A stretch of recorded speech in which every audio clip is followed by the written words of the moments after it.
The Holy Gospel according to St. Mark, the 16th chapter. Glory to you, O Lord.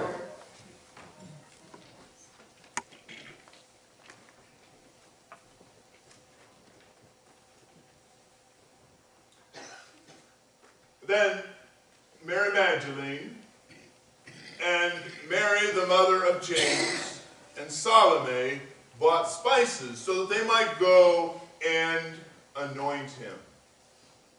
And very early on the first day of the week, when the sun had risen, they went to the tomb. And they had been saying to one another, "Who will roll away the stone for us?" But when they looked up, they saw that the stone, which was very large, had already been rolled away.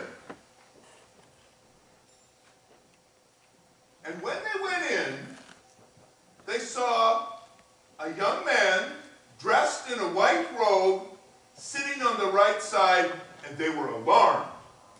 But he said to them, "Do not be alarmed. You are looking for Jesus of Nazareth, who was crucified. He has been raised. He is not here.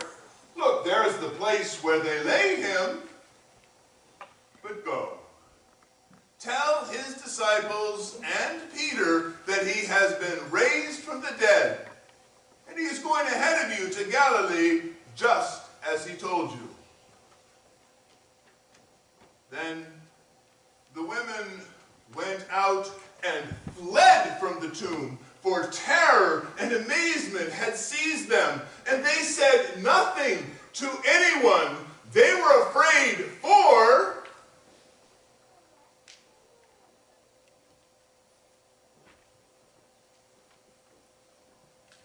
the good news of our Lord Jesus Christ. Praise to you, O Christ.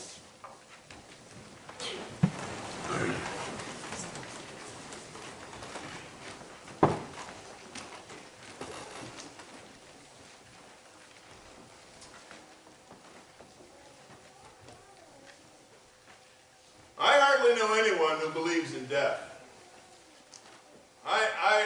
In fact, I can't even recall the last time I had a conversation with anybody who really believed there's such a thing as death. I mean, what most people believe, I think nearly all of us believe, is that we really never die. That, yes, we had some kind of spiritual essence. We're somehow made alive in our mother's womb. We're made alive as we're born. We live. But at the moment of our death, we don't die, but whatever that first essence is continues to live on forever and ever. But we don't die. We don't cease to exist. Body, mind, and soul. Body and mind, yes, but not soul, certainly not spirit. We don't believe in death. Now, what we believe in, because we are good Americans, is we believe that we have received life as a gift. And having received life as a gift, we are to use it fully.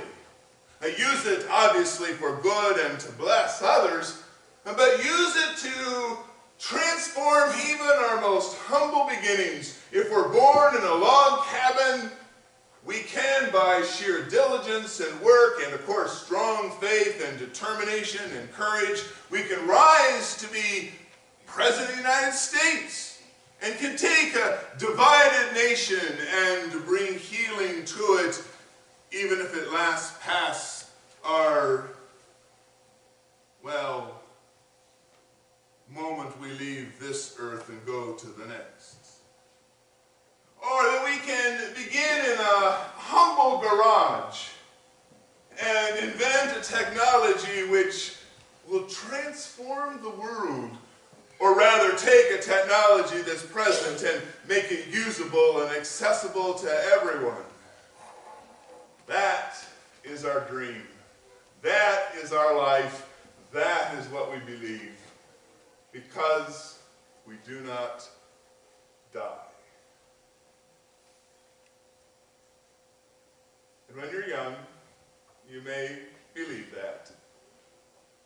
But when you grow older, and when things happen to you, you discover you do indeed die. For young people, often the first experience of it is the death of a deep relationship that you were so sure was going to be the lifelong one.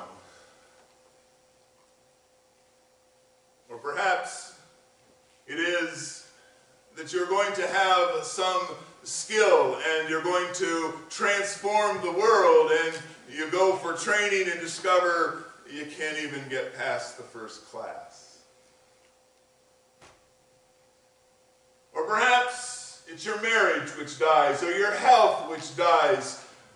But something almost always happens nearly to all of us that brings about a death. Oh, to be sure, it's not the heart-stopping, no-breathing, soul-leaving us kind of death, but it is death nonetheless. Now, I think in the Christian faith, one of the things that we have said, which sometimes I think perpetuates this, is the fact that we say Jesus rose from the dead. He was crucified, he was buried, on the third day he rose from the dead. And yes, it's true, he was dead and now he's alive. But when you read the scriptures carefully, and when you hear Paul's description in the 15th chapter of 1 Corinthians, the passage which talks about the resurrection of the dead, he said, God raised him. God raised Jesus. Jesus was raised. It wasn't that Jesus, summoning something up within himself, was able to rise from death to life.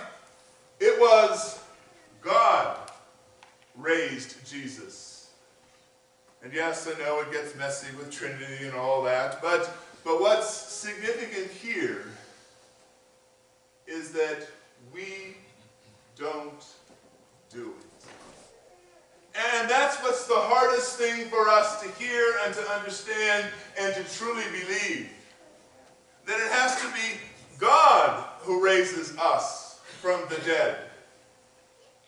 Oh yes, those who are in addictions know this all too well. For I am powerless over, and you can name whatever the addiction is. I am powerless over, and I cannot save myself.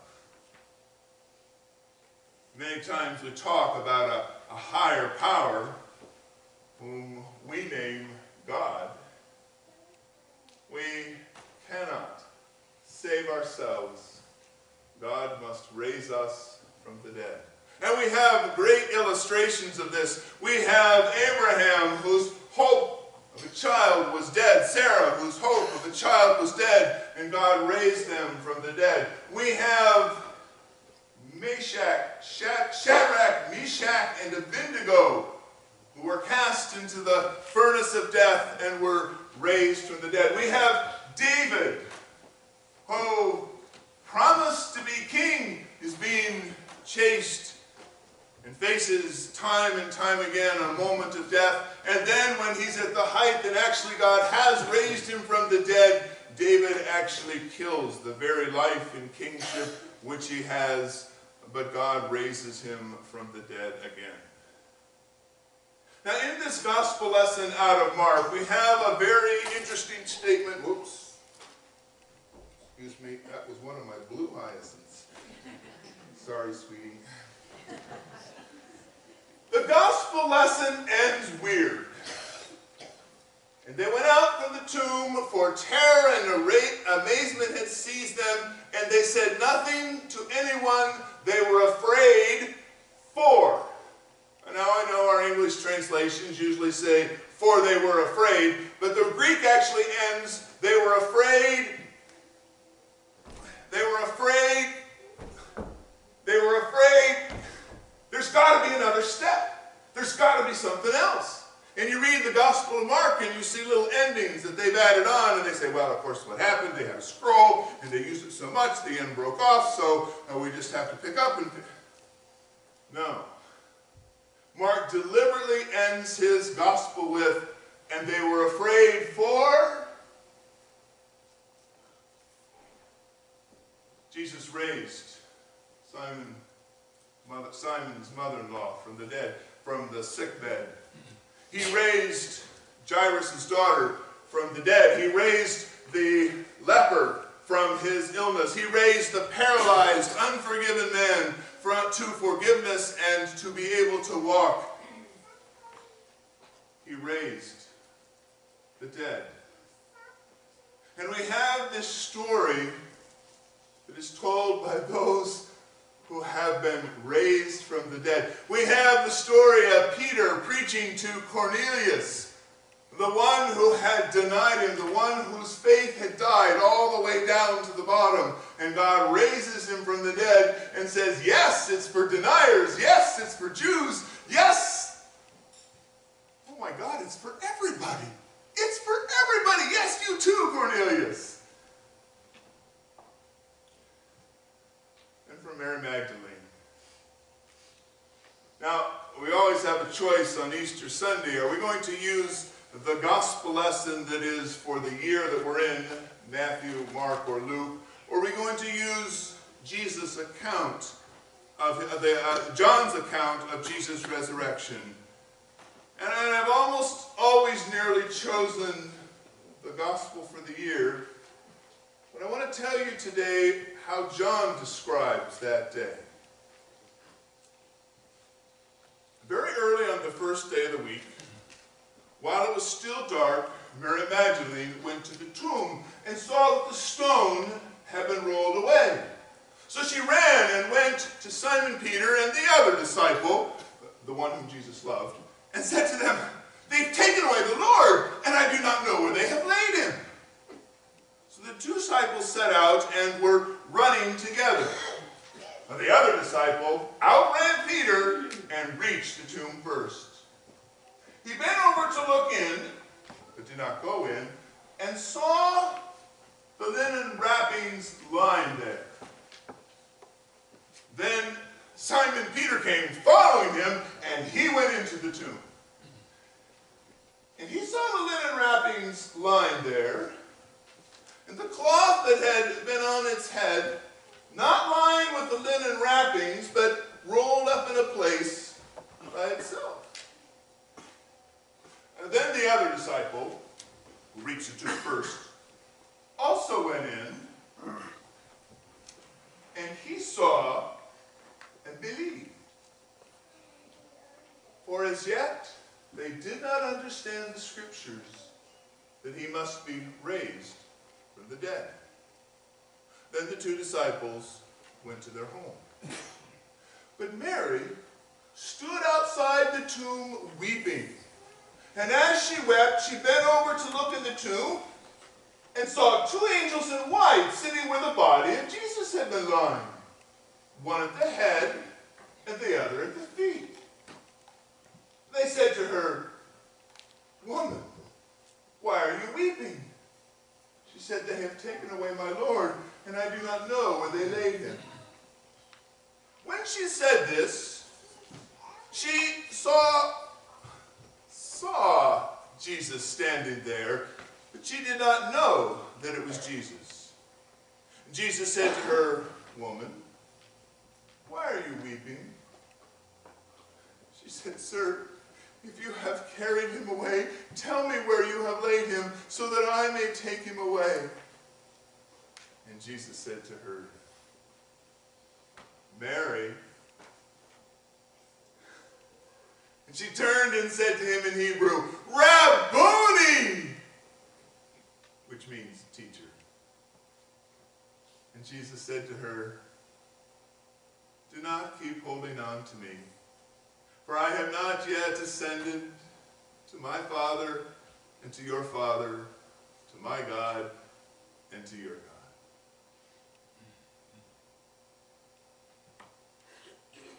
Mary Magdalene went and told the disciples, I have seen the Lord. And she told them what he had said to her. You see, Mary had died. 7 times she had died. 7 different times she had believed a lie. And each of the lies that she believed led her to be controlled by a spirit that was not of God, a spirit of lies, deception, and evil. 7. And Jesus had raised her from the dead. He had cast out the evil spirits. He had rebuked the lies that she had believed. And because she was already alive, she could see Jesus and believe. Among you sits one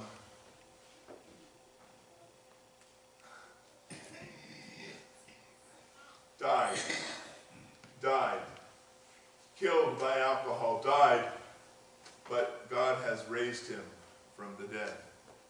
Among you sits one who was divorced, single mother, but God has raised her from the dead.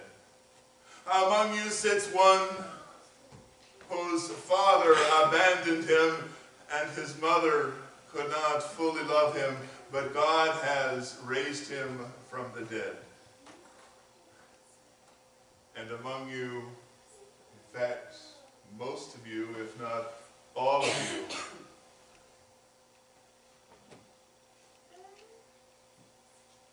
have stood at the bedside, at the hospital, or at home, and seen one whom you love deeply, seen the face that is now still, reached out and touched the hand which is cooling even as you touch it. You've reached out and seen the one who is truly dead. And you have believed that God has raised him, that God has raised her, and you believe that God is raising you, will raise you, and will always raise you.